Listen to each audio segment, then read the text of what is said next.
Earlier this month, one of the most rigorous trials ever run on a vitamin was stopped early because the people getting the vitamin were dying faster than the people getting nothing. It was vitamin C at high dose directly into the vein in patients with severe burns. Now, the idea sounded right. Burns flood the body with damage, and vitamin C can mop up that damage, so give plenty of it. But it proved the opposite. The deaths roughly doubled, and the safety board of the trial had to stop it. This is why it matters even if you've never touched an IV infusion, because it's the same trap of assuming more of a good antioxidant is automatically better, because this has backfired over and over again with pills on the shelf. Here's why the burn trial sounded so right when they first came up with the concept. A severe burn sets off a storm of what scientists call oxidative stress. Think of it as cellular rust, free radicals just tearing at tissue. Vitamin C is an antioxidant, so it neutralizes that kind of damage. So the logic seems simple. More rust, so add more rust remover.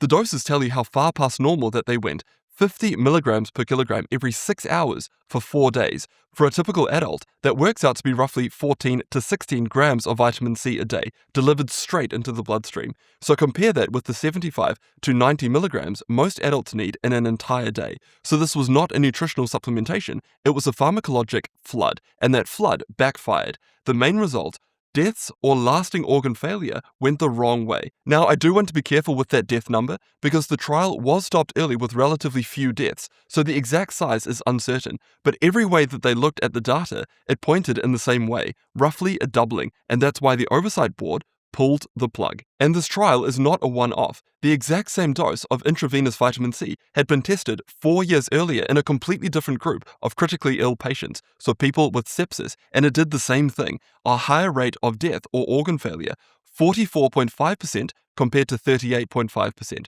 So 2 trials, the same vitamin C flood, 2 different sets of very sick people, but the wrong direction. So how does an antioxidant end up doing harm? And remember, the mechanism here is important for what you decide to do for your own supplement routine. The researchers point to 2 things. First, your kidneys turn excess vitamin C into oxalate, and a flood of it can crystallize and damage the kidneys. Exactly the wrong thing in someone already fighting for their organs. And the second reason sounds a bit like a paradox. So vitamin C is normally a free radical mop, but a badly burned body is flooded with loose iron from damaged tissue. And when you add a massive dose of vitamin C to that iron, the chemistry can run backwards. So instead of soaking up free radicals, the vitamin starts making them, producing hydrogen peroxide that harms the very cells that it was supposed to protect. So the antioxidant becomes a pro-oxidant. It's actually the same reaction that scientists have tried to use to kill cancer cells in previous experiments. And the authors are careful to call this a likely explanation, but not a proven one. And it's not just in the ICU setting, where the more is better approach has backfired. So in the supplement space, more is better has backfired for decades. So the pattern is almost the same. An antioxidant looks great on paper, so people take a massive dose of it, and the careful trial finds the opposite. So start with beta-carotene, for instance, which is a building block your body turns into vitamin A. So on paper, it's a beautiful cancer fighter. So researchers gave it to more than 18,000 people at high risk of lung cancer. So these people were smokers, former smokers, or asbestos workers. The beta-carotene group got, and get this, 28% higher rates of lung cancer. That trial was stopped early too, and it wasn't the only one. A separate large trial in male smokers found the same kind of signal, about 18% more lung cancer in the beta-carotene group. Then vitamin A on its own, a huge review pulling together 67 trials and more than 230,000 people found that in the most careful studies, antioxidant supplements as a group, they slightly raised the risk of dying, and vitamin A was one of the worst, raising it by 16%. Now for vitamin E, and this one should stop people in their tracks, because it wasn't sick patients and it wasn't smokers. It was one of the largest prevention trials ever run, about 35,000 healthy men given a common mega dose of vitamin E, so about 400 international units. Now to put that into perspective, the recommended daily allowance is about 22 units. So the men in the vitamin E group, they ended up with significantly more prostate cancer. In 2022, an independent government panel called the US Preventative Services Task Force, they looked at all of this data and they put it plainly, For beta-carotene, the harms outweigh the benefits. For vitamin E, there is no net benefit. And right about now, a lot of people are going to raise a common objection. So let me address it head on. The argument goes like this. Those vitamin E trials, they all used a synthetic form called alpha-tocopherol. The full-spectrum form, so tocotrienols, they are supposed to be safer. The problem is that at the moment, we just aren't sure. Researchers have gathered every randomized tocotrienol trial in humans, so about 30 of them, involving 2,600 people, and in every single one, they measured short-term blood markers. Not one of them tracked whether people lived longer, or got less cancer, or had fewer heart attacks. Most only ran for a few weeks to a few months. So the harm seen from the high-dose alpha-tocopherol is real and it's measured, and the idea that a different form must therefore be safe is just an assumption with no long-term trial data behind it. And that is exactly the sounds good on paper reasoning that keeps getting people into trouble. So it's plausible, yes, but it's not proven, not even close. So used in the wrong way, so the wrong form, wrong population, wrong assumptions about the form, these things can backfire. But if used in the right way, antioxidants can genuinely be helpful, and the clearest proof of that starts with the exact question that we've raised. Does the form matter?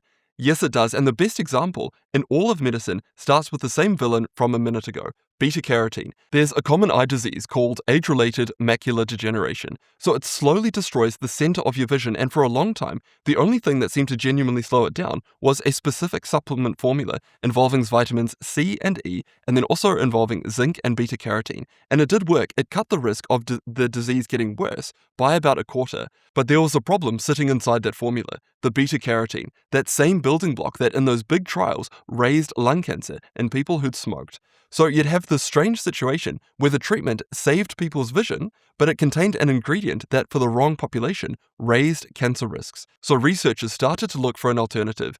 So lutein and zeaxanthin are pigments that give corn and egg yolks their yellow color, and the body deliberately stockpiles them in one tiny spot at the very center of the retina, the part that does your sharpest vision. They sit there as a built-in filter, soaking up most of the damaging light before it hits the cells behind them.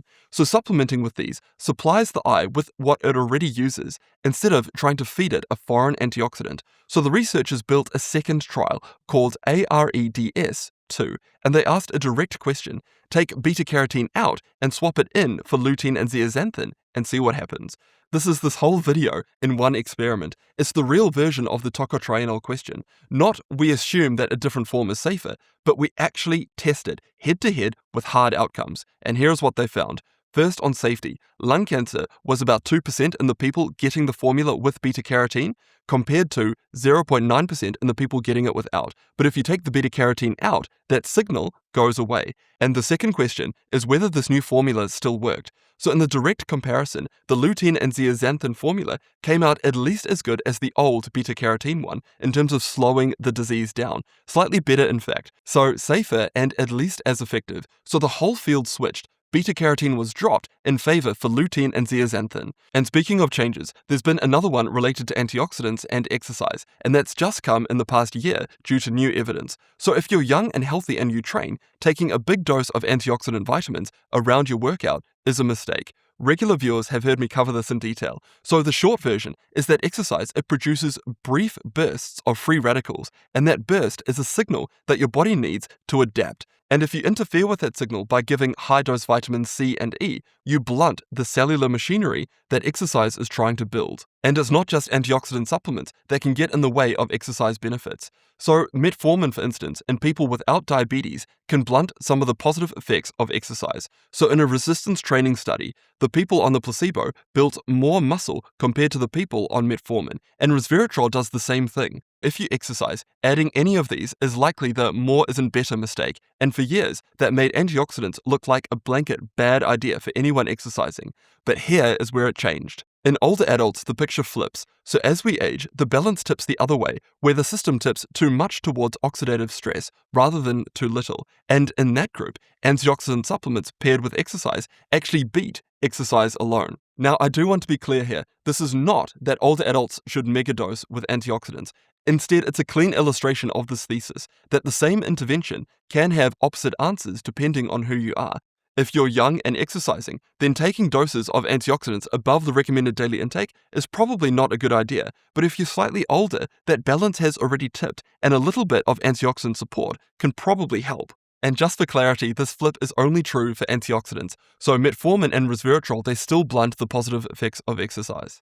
And to get the antioxidant balance right, there's a really interesting avenue that's worth exploring, and viewers of this channel would have heard me talking about Glynac supplements before. So rather than flooding the body with a finished antioxidant, you give it the raw materials instead to make its own, and then let it self-regulate how much it needs. So in older adults, that improved a range of aging markers in a recent clinical trial. And one last thing, and this is a frontier where the evidence is a bit thinner, but genuinely quite interesting. So those same eye antioxidants, lutein and zeaxanthin, they don't just collect in the eyes, they also build up in the brain. And in a 2026 trial in teenagers who used a lot of screens, attention and processing speed improved as well. And to summarize this video, the lesson is simple. It isn't that antioxidants are bad.